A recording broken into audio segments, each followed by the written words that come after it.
We missed y'all too. Yeah. And Mama, she's visiting my cousin Greg's church today, so she said she'd see us next Sunday. So we talked about Thanksgiving. Like at Thanksgiving, Lon had said, "What are y'all thankful for?" And then at Christmas, when we got together with Daddy and Katrina and everybody, Daddy once again made us go around the room and tell what we was thankful for. And he kind of like got to me and then started talking, and it was a long time, and I was sitting there thinking the whole time, you know, like, what am I going to say? What can I say to my loved ones, some of my closest relatives sitting there that's lost? What could I say to make them want what I've got and the relationship? And my answer was still the same as it was when Lon asked it here at church, was that I was thankful for God's love, because I felt like that encompassed everything. And I cried at Dad's, as I always do. And the reason I cry every time is I ran across a Twitter post, and I think some of y'all even saw it on Facebook because I had to repost it. And I know Brother Tim relates to this because he's the same way. Yes. We're both big crybabies. Yes. Anyway, I ran across this post, and it really describes why I cry all the time. It says, "I cry during worship a lot and sometimes tell myself I need to get it together. But now I know I don't ever want to lose that feeling. I don't ever want to become numb to the awesomeness of our God and His love for someone like me. God wrecks me over and over, and I'm okay with that." Amen. That is exactly why I cry all the time. Yes. Because His love wrecks me over and over. And that's what I wanted to try to portray to my family. I wanted them to see that relationship that I have and that love that I feel from God. Amen. Do y'all know why we were even created? Why did God even create man? Relationship. Relationship. That is why He even created man, is to be in relationship with Him. And I remember one time when I was younger and I had lots of questions, you know, like 3 years ago. But anyway, when I was younger, and this reminds me of Ashton and Emma because they have so many questions at their age and trying to navigate and figure things out. But I remember asking Dad, probably 3 years ago, and I said, I don't even understand why was there even an apple in the Garden of Eden? Why couldn't it just not have even been sin? Why couldn't we just lived in the garden the whole time and not even had it? You know, I mean, that seems like, why? Why would you even bring this in, Lord? You know? And Daddy said something, and I was like, oh, okay, yeah, that makes sense. And it had never even occurred to me. But the reason that He brought sin in is because we have our own free will. Yes. Yes. And He wants us to choose Him. Yes. If I brainwashed Brad or hypnotized him and made him love me, would it be the same as No. if he chose me? Not at Chose all. would be better. And God wants us to choose Him and to be in relationship with Him and to love Amen. Him Amen. that way. Yes. Because God is a jealous God. In Exodus 20:5 it says, "You shall not bow down to them or worship them, for I, the Lord your God, am a jealous God." And it says that many times in the Old Testament. And we know that another theme in the Old Testament is, you know, not worshiping other idols and having no other gods before Him. And then Dad preached last week on the Most Important Commandment, which went right along with all of this. So kind of it's been unfolding for me here for the last couple of weeks. But I'm just going to reread Mark 12:28 through 31 that Dad preached on last week. One of the teachers of the law came and heard them debating, noticing that Jesus had given them a good answer, and he asked him, "Of all the commandments, which is the most important?" "The most important one," answered Jesus, "is this. Hear, O Israel, the Lord our God, the Lord is one. Love the Lord your God with all of your heart, and with all of your soul, and with all of your mind, and with all of your strength. The second is this, love your neighbor as yourself. There is no commandment greater than these." That's right. Right? Right. And that's what he preached on. So he says the most important commandment. Do y'all know what a commandment is?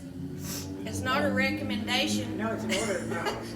It's an Right? order. It's not a request. Nope. It's an order. Yep. It's an order. It's a commandment. So if it boils down to that one priority thing. If there is one thing, if as a teacher we want to affect the people that we're talking to, right, David? Right. And that's what I wanted to do for my family then. But if you could do one thing, if you could affect the people that you're supposed to be affecting or you're supposed to be a light for, if they could get a hold of one thing, it would be to love God. If everybody loved God the way they were supposed to do, that would fix everything. So if you want to know what God wants most from us, this is it. We're staring it in the face. The number one most important commandment, staring us in the face, is to love God above all, to prioritize God above all. Important in the Greek means priority, regarded or treated as more important than any other. It can also mean choicest, the act of selecting or making a decision when faced with two or more possibilities. God wants the best love that you have to offer, the priority, the choicest love. He wants you to choose Him above all else. So why? Why is that the most important commandment? I got 4 answers. And there may be more. But why was that the most important commandment? Why does that encompass everything? If we get that right, we have everything right. So why? Number 1, I would like to say, love motivates obedience. Without love, if you're just trying to keep the law, you'll never last. Right. Like Ashton, she wants to please me through her obedience. She loves me, and she finds pleasure in obeying sometimes. It's getting a little rougher, teenager. But love motivates obedience. Number 2, love motivates perseverance or endurance. In James 1:12 it said, "Blessed is the one who perseveres under trial, because having stood the test, that person will receive the crown of life that the Lord has promised to those who love Him." All right, so something we all probably can relate to. How many times have you seen when somebody loves somebody, they don't give up on them? That's That's right. They will go through anything for That's them. right. Mm-hmm. So love motivates perseverance. Mm-hmm. If you love somebody, you'll persevere through anything. Exactly. Number 3, love protects your heart. Proverbs 4:23. Above all else, guard your heart, for everything you do flows from it. So, whatever you love is what you're going to run after. Whatever you love is what you're going to think about. Whatever you love is where you're going to spend your time. Yep. Right? That's right. So if you love God, it's going to protect your heart, because that's what you're going to be running after. That's what you're going to be thinking about. That's where you're going to spend your time. Number 4, love for God empowers love for others. Mark 12 that we read a while ago, it goes on to say, that, and then love others, right? But it said to love God above all else first. That's the logical order, because you're going to love other people from when you understand that when you love God, you're going to learn how to love other people. Right. I ain't saying you got to like everybody, right? We don't like everybody and we don't like their ways, but we got to love everybody.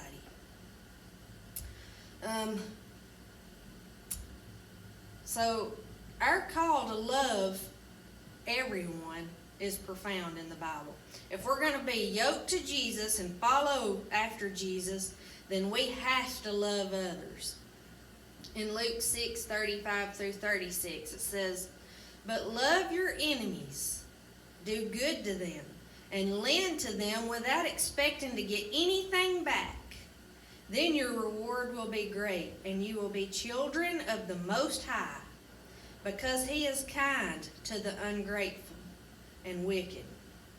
Be merciful, just as your Father is merciful."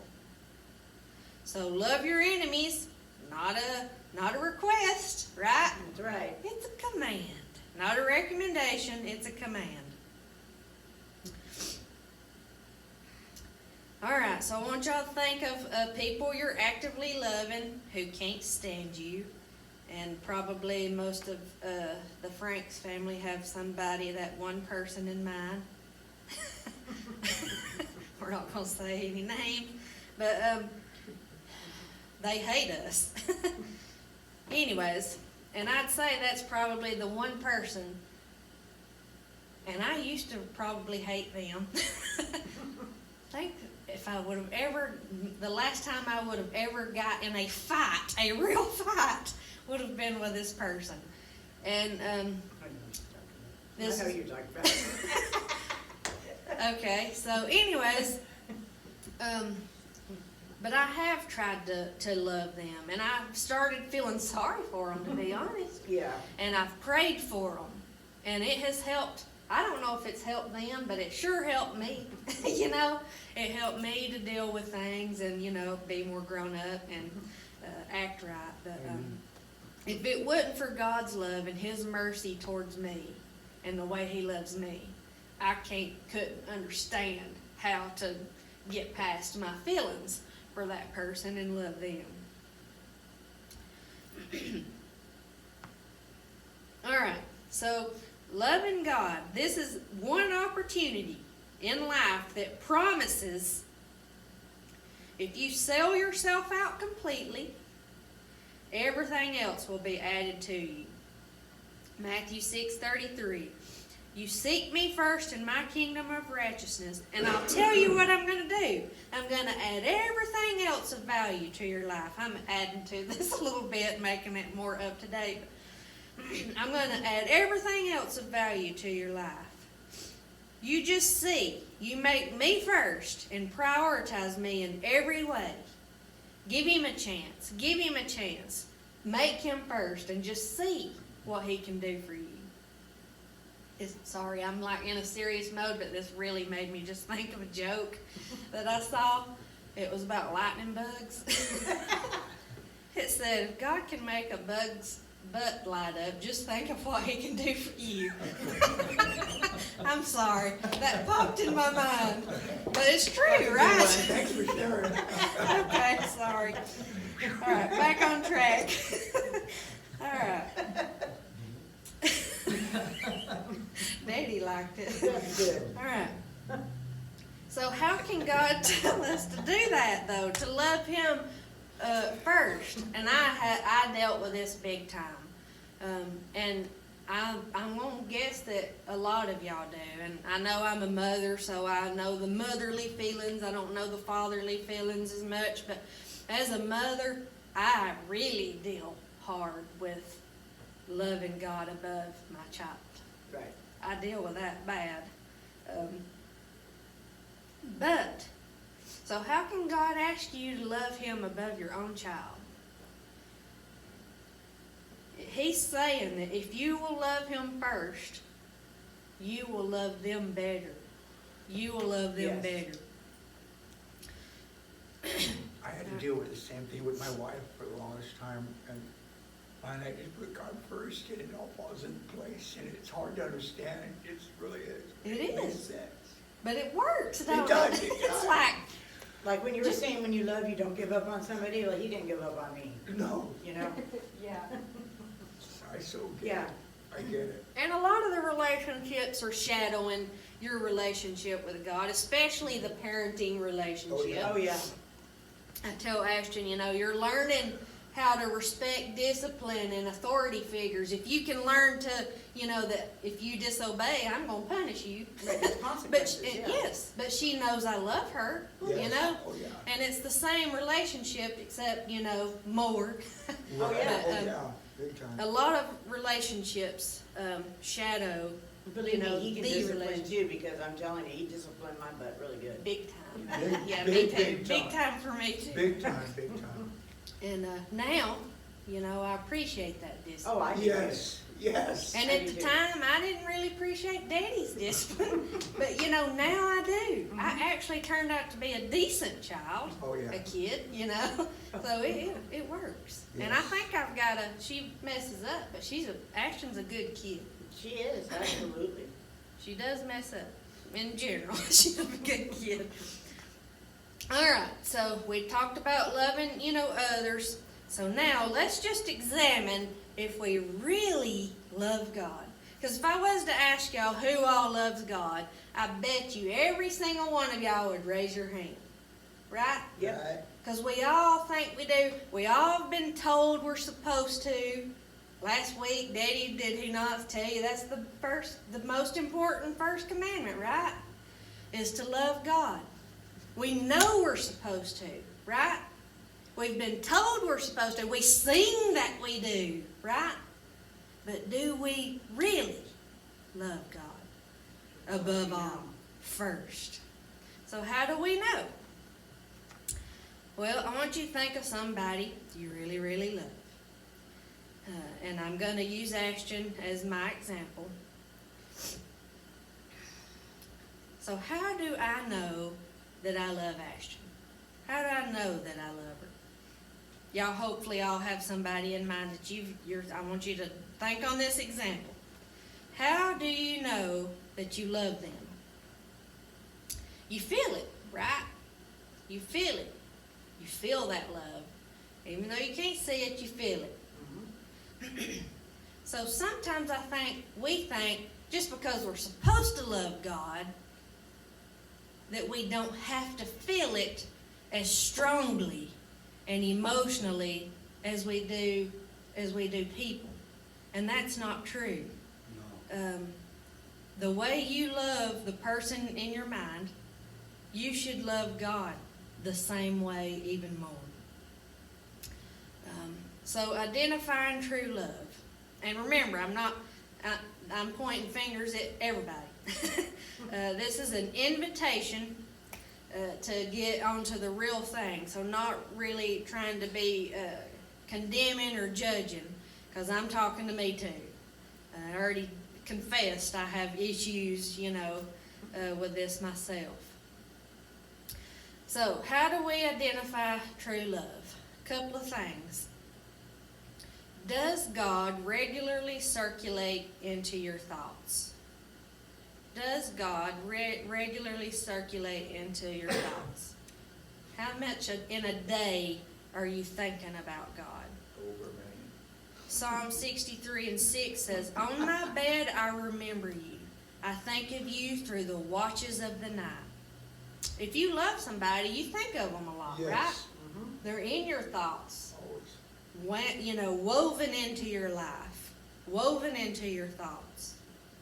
How often is God the number one thing that circulates through your thoughts all day? Yep. Is he? Oh, yeah. Got it. Number 2, am I often drawn to spend time with him? When you love somebody, do you not want to spend time with them? Oh, yeah. You want to be near them. Do you want to spend time with God? Or is it more like, I need to pray, but I really want to do this, right? It should really technically be, I want to pray more, but I gotta get the dishes done. You know, it should be that you want to do that. It shouldn't be a chore. It should be that you want to. Psalms 27:4 says, "One thing I ask from the Lord, this only do I seek, that I may dwell in the house of the Lord all the days of my life, to gaze on the beauty of the Lord and to seek Him in His temple." So are you wanting, craving to spend time with Him? When you're in relationship with somebody, how much fun is it when you never spend time with them? When they're always gone. Never call. Never. It's not much of a relationship, right? That's right. All right, so do you want to spend time with Him in that conversation we was talking about, that two-way conversation? Number 3, does my life demonstrate a love for God? Have you made sacrifices? Romans 5:8. God showed His great love for us by sending Christ to die for us while we were still sinners. Sacrifices. I can tell you for sure that I make sacrifices for that kid sitting over there. Oh, yeah. Right? You're gonna make sacrifices for those you love. Right? That's right. Do you sacrifice yourself, your life, the things you do daily for your love, because of your love for God? Do you make those sacrifices? Does your life demonstrate that proof, that love for God? Number 4, do I often enjoy God? Psalm 16:11 says, "You have made known to me the path of my life. You will fill me with joy in your presence, with eternal pleasure at your right hand." Who all, like, I make jokes like, I'm so glad Christmas is over. It's so stressful. But the one thing I love is getting to see my loved ones and spending time with them. My brother Casey, I hadn't seen him in almost 2 years. Wow. I love seeing my loved ones. And when you're like with family, you can look around the room and catch them smiling, or catch yourself smiling, just because you're getting to spend time with them and you enjoy being in their presence. That pleasure from just being around them and that, Surrounded by them, yes, that, well, you know what I'm trying to say. Yeah. All right, number 5, do you try to please God? This goes back to the Ashton thing, I guess. So God tells you to do something and you obey. There is satisfaction in that. When Ashton makes all good grades, she can't wait to come home and tell me. Not so much if it's, she gets in trouble for a B. Yeah. I have high expectations anyways. But when she does something good, kids love to go tell their parents. Because they do want to please their parent, because they love them. I even probably still do that to Daddy, I want to tell him I my do the little same with my achievements, dad, yeah. like, be proud of me,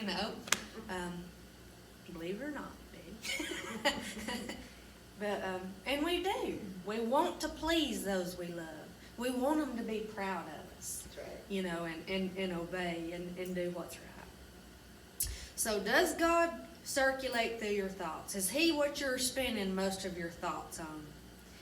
Do you want to spend time with God above anything else? Do you make sacrifices in your life for God? Do you enjoy being in His presence? Do you want to please God? If you're kind of shaky in any of those, or anything else that I hadn't thought of, to, we need to evaluate it, right? Oh, yeah. And like I already said a couple of times, we've heard it over and over and over again, and I don't want this lesson to fall short because of the familiarity of it. Because we do hear it all the time, to love God above all else. And I have thought so many times, and I use myself a lot because I know that I'm not the only one, but how many times have we wanted our loved ones to come to God? And no matter what we do, no matter how many times we say what we say, it doesn't work. And I've thought about that so much. Like, why? You can invite them to church over and over. You can tell them over and over. We can tell, even us, Yeah. that knows better. But until they get a hold of God's love, His real love, have a real something, a real wrecking, Yes. until He wrecks them, they're not going to get it. That's No. right. And I'm proof of that. We have to completely surrender. Yeah. So I feel like all of this lately has been kind of leading up to this whole love story between God and us. And I want to start teaching, I think, unless God leads me in a different way, on the book of Hosea.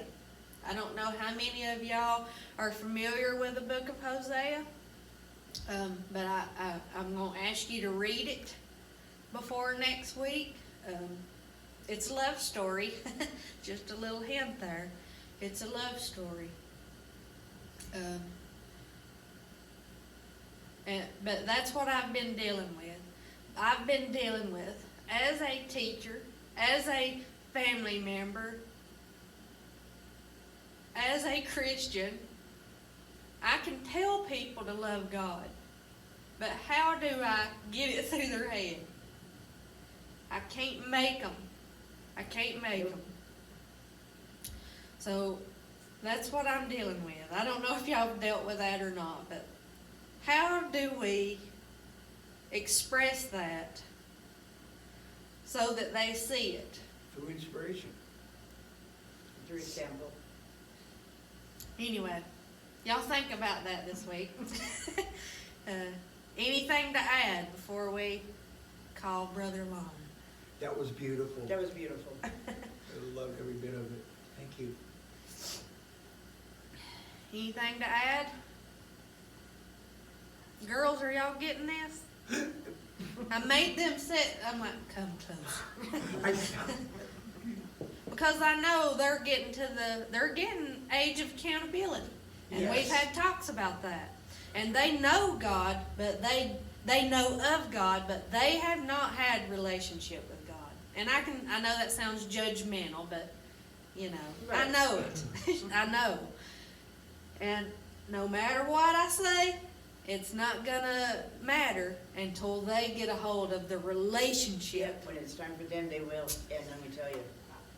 And Don't know not just exactly. them, but I'm gonna No. pick on them, Right. because they're young. But there's a lot of people out there, but until it's time for them, Until you God, know. until they're drawn. Right. Yes. That's Until- right. Yeah, and that's what I pray, like, Yep. Lord, reach out, touch them, let them feel something, if they Yes. could just feel it. But anyway, all right. So nothing to add. All right, Brother Lon.